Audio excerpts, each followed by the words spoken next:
with Chief Meteorologist Brad Travis.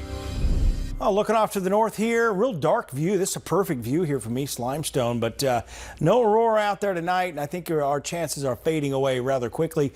There is a meteor shower out there. You may see that. You may have seen the space station flyover earlier this evening. A better flyover tomorrow evening. You can check for details on that. I'll have more information coming up tomorrow on my Facebook page on the next flyover. We're kind of getting into a period where we see it more often in the evenings instead of the morning hours. Here's your 10 o'clock temperatures. Mid 40s, low 40s, and upper 30s out there as expected. A clear sky tonight. It's just been a beautiful day today. I told you it was going to feel a lot warmer than it actually was today after the cold, the bitter cold we've had lately. And tomorrow's 70 is going to feel even better. Here's our next storm system. It's parked just off the coast here out in the Pacific, just west of San Francisco. What's going to happen? What's making the forecast challenging? This drops to the southeast, and then it becomes what we call a cutoff low. The main jet stream just leaves it there. So it's going to park over the desert southwest for a couple of days and reemerge out in the plains early next week and could bring us several rounds of showers, maybe some thunderstorms by the middle of next week. So something we'll continue to monitor.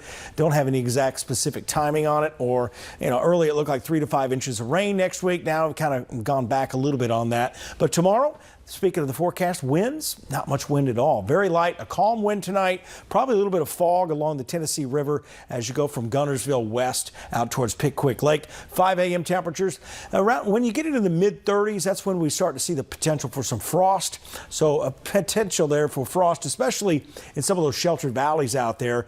Tomorrow, a nice day, but we have more clouds coming in, but not much wind to speak of at all, as I mentioned earlier. As we go through the afternoon, these high and mid-level clouds start coming in. Should be a nice sunset out there if they stay all cirrus clouds. Should provide a lot of color there.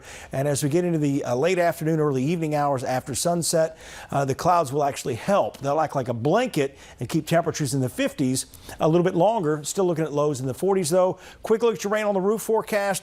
No chance until Sunday, and that's a low chance there. A weak frontal boundary coming in. It'll change the temperatures. It'll drop us, as you see on the 10-day, to about 67 Monday after a high of 71 Sunday. Huntsville Havoc in town Friday and Sunday, and then rain chances lingering and looming. I'm thinking it's Tuesday night into Wednesday is probably our best chance, but we'll watch it.